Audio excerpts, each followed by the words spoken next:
Well, it first of all, it aided in my education by actually paying for almost all of my college tuition at the time.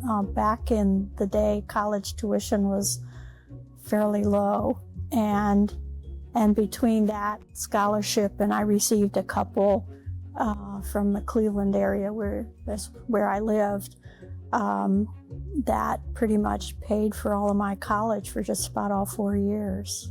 That was a huge help, but also it helped in another way too. It almost, it wound up validating that what I was interested in at the time, engineering. I mean, I already knew I was going to go into engineering. It was, where would I wind up with a job though at the time? But with the competitions I had already won and the scores I got in high school, it kind of validated that AMA trusted me to move on to the next level of my career. Well, like many other modelers, it's usually a father, and that's my case as well. My dad was involved with models even as a high schooler. In fact, I was doing some family research and discovered my dad had started the Model Airplane Club at his high school and was the president. So when I found his yearbook, it listed him as the president of the Model Airplane Club. So I knew he had an early interest, and then he continued while he was in the military for a while, and then when he got home, he just kind of picked up where he left off. And he was involved in flying a lot, but also then designing the models as well. And we were all free flight at the time. In fact, we pretty much continued that way throughout our family history. And in 1957, he designed the Weiser model airplane, and then he started flying that. We went to the Nationals, and then that design really continued in its evolution of becoming a half-A Weiser design and A-gas design. So it was any of the AMA gas events that it was designed for. So seeing how easily it was designed, at least I thought as a child at the time, and how it could fly, then it just evolved to me picking up and flying it after a while. I was just interested. My dad didn't want to force, any of us into flying, and I just kind of really liked it and took it from there. I loved the gliders first. Actually, when I was doing a little bit of research, just trying to think back on when I was a kid flying, hand launch gliders were the first event. They were easy to build, easy to break, easy to build again. And so started with hand launch gliders, then went to the A1 tow line gliders, built a couple of A2s after that, so they're the larger, kind of getting more into the FAI versions of gliders.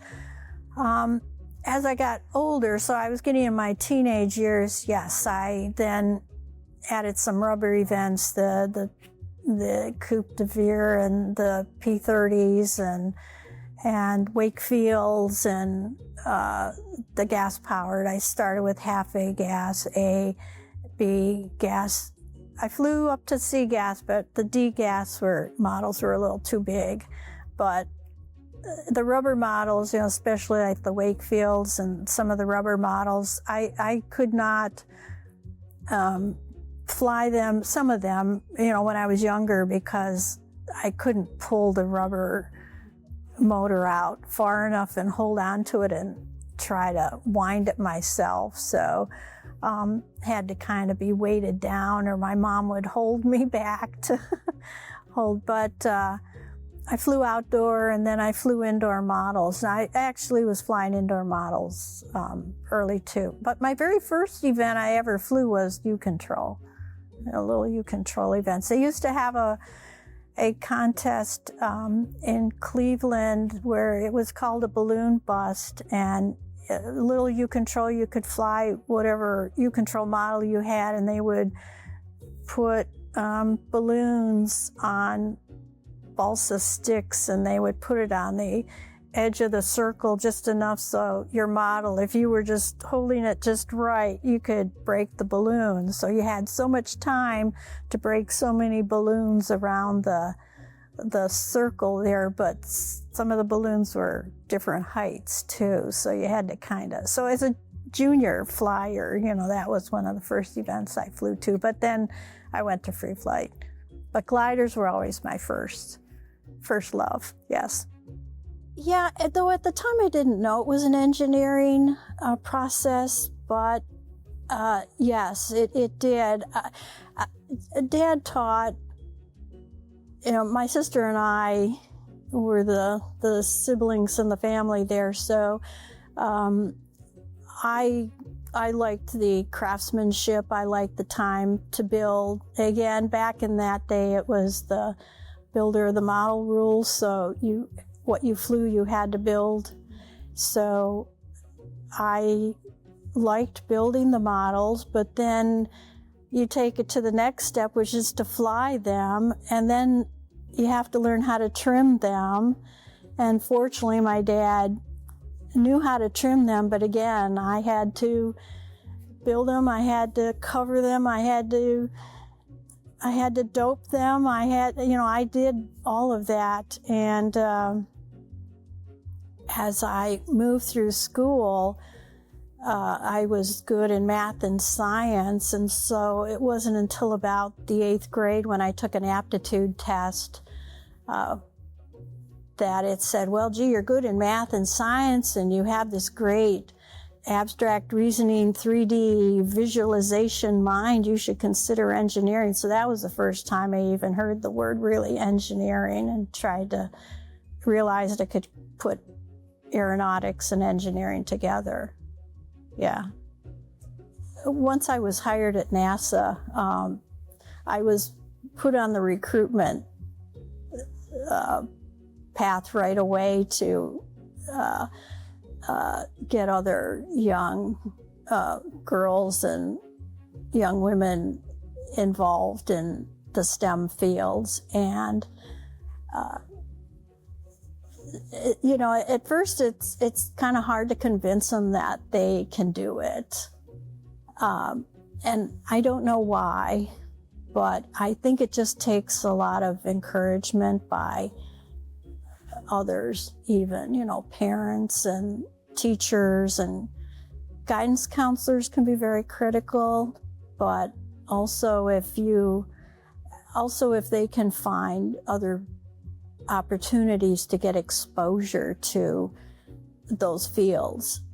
For instance, I'm a member of the AIAA, American Institute of Aeronautics and Astronautics, and every year we run 2 STEM activities, and I've seen more and more girls involved in those activities. One is the Young Astronaut Day, where we actually challenge teams, school teams of about 6 students to build and collaborate on 3 or 4 challenges. And we kind of theme it around aeronautics or aerospace, depending what year what we decide that year. So we do that, and then we run a Young Visionaries competition. Again, this is an individual contest where the theme may be what would a moon base look like, or how can helicopters help society for safety. And then it's up to them to design the vehicle, it's up to them to design the application, and then write a paragraph. It's just a simple paragraph that they write. And so those sorts of opportunities are how we try to get girls and students involved in opportunities and expose them to engineering and math and science. I had a couple of coworkers even at NASA that would run summer camps, and they would usually want a work unit, activity unit to build a model airplane or so I would usually run those building events. And at first I was always a little scared, just, bringing, single-edged razor blades. But, the kids did great. I mean, I was amazed at the care the kids took. You just give them a safety first talk, and then, you just guide them along. So, building the models, and so I did that. And then NASA, like I said early on, as soon as I was hired, I was put on the recruitment road. So I would go to colleges and do a lot of speaking engagements to different groups to talk about engineering and my career, and just trying to encourage others to encourage, their children or their high school students that engineering, and it all works out.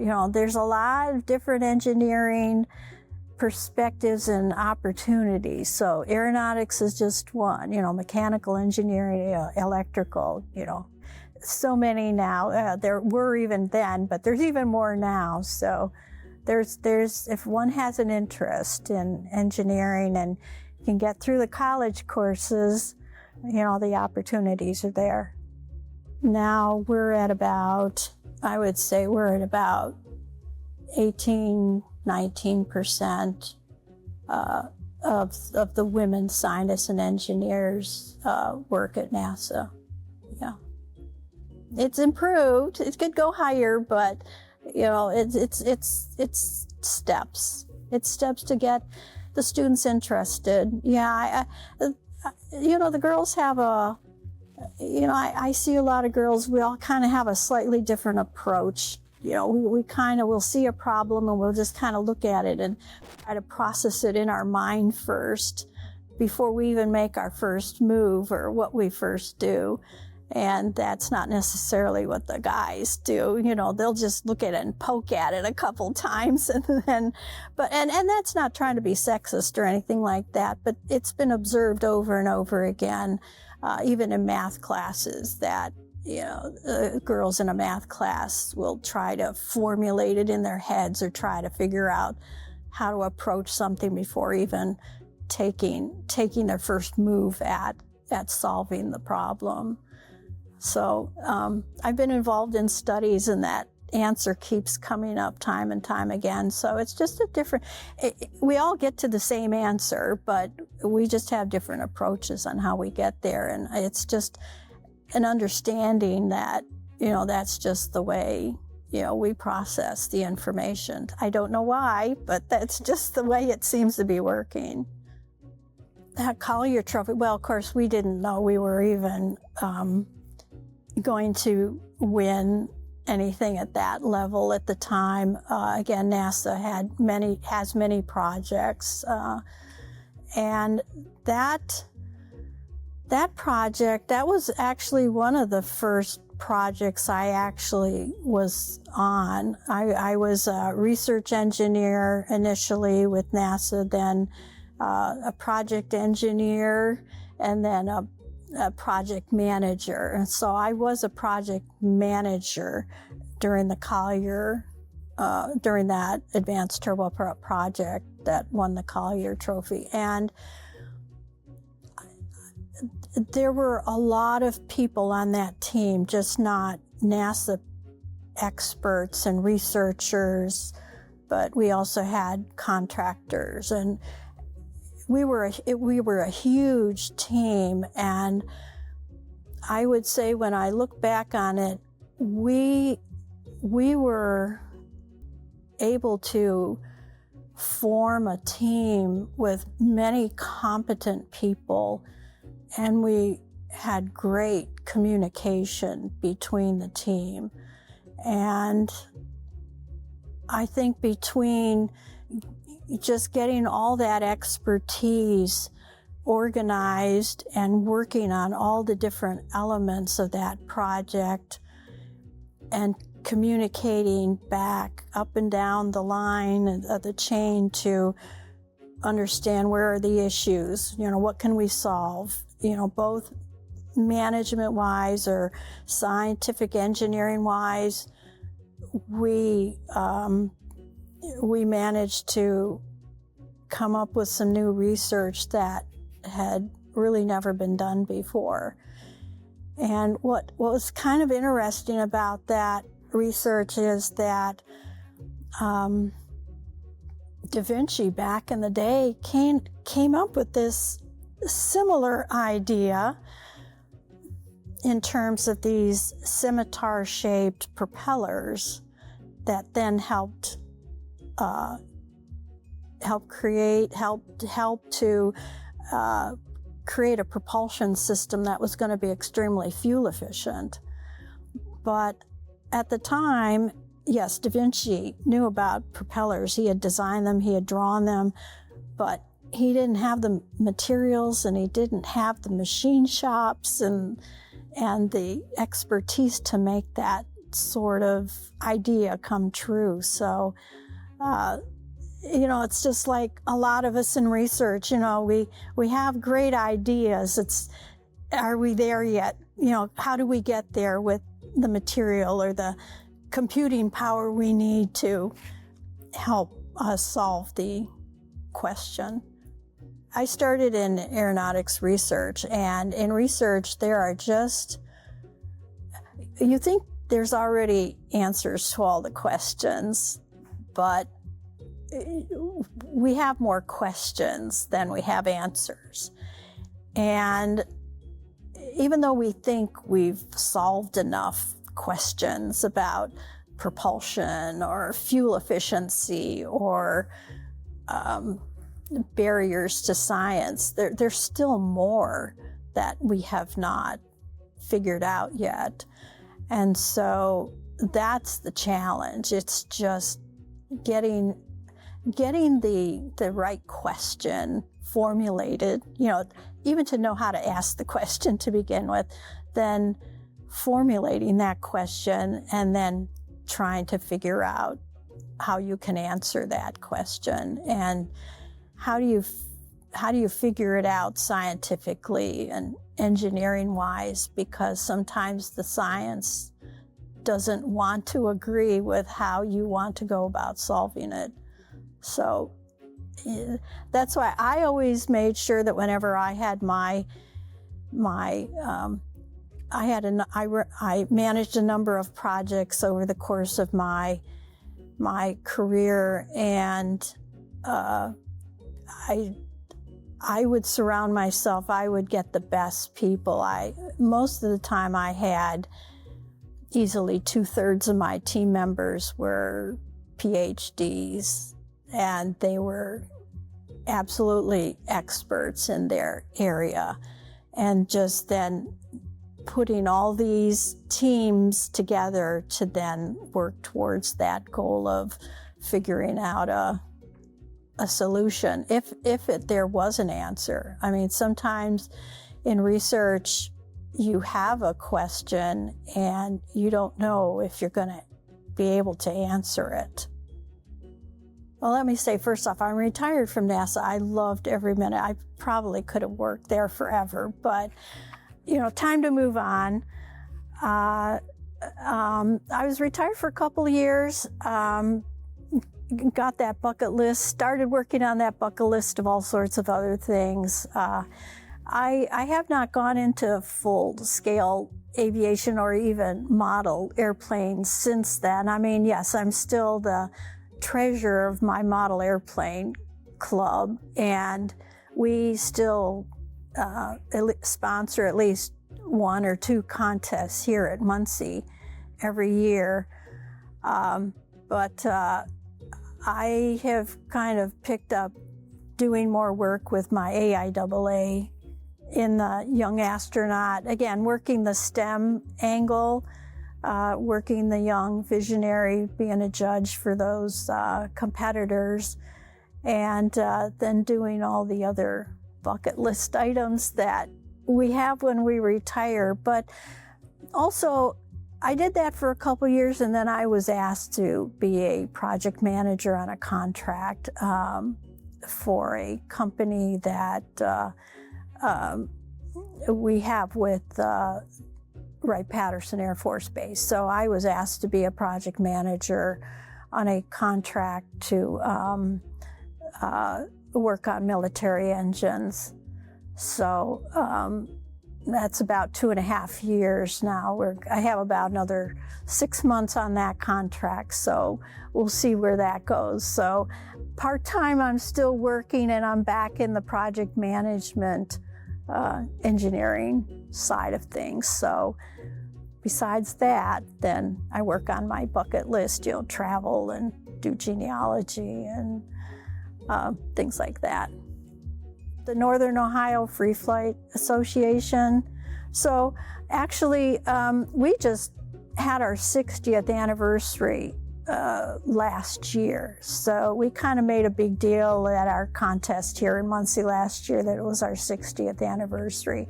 And then it kind of dawned on us that, well, maybe somebody should be writing the history of the club. So I volunteered to do that. So I started writing the history of the club. So I've been gathering up the information, and then I also had all those high point trophies. That's why I came by to drop them off for the museum, so people could appreciate some of the modeling history that we had in Cleveland at the time. So I still support that. I'm a statistician for the contest. I'm the one that keeps the scores and helps behind the scenes getting everything ready. But, all in all, I've loved model airplanes. I love the skill level it takes to build them, the craftsmanship. It takes then the skill to find a thermal to keep it in the sky and keep that time duration for the event. And then in the long run, though, it was also, not all model airplanes are going to land perfectly on the ground. So guess what? You have to repair your own model airplane too. So, that was one thing when I went through college, though. It was like, did I like structures or did I like propulsion?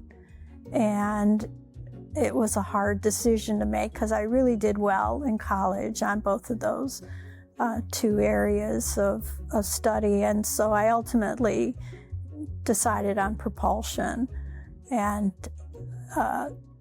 actually had a career from general aviation. I worked on that for a while, then subsonic propulsion, commercial engines, military engines, then supersonic, then hypersonic, and then vertical lift, helicopters, hybrid electric, full electric. So I've kind of managed projects in all these different areas of propulsion work. So I had a good career at NASA, and so again, it helps to just share that with people. So, even again, girls in the audience can see that it's possible. But I would say for the girls, just like anybody else, you gotta search for it. Ask for help, or ask people to help you find venues or opportunities or contests or classes to be exposed to that, so you can really see if you're interested in that or not. And that's okay too. If you, for some reason, you decide you don't like this but you like that, that's good to know too. it's good to know. You can eliminate that part of the confusion of it all. Yeah.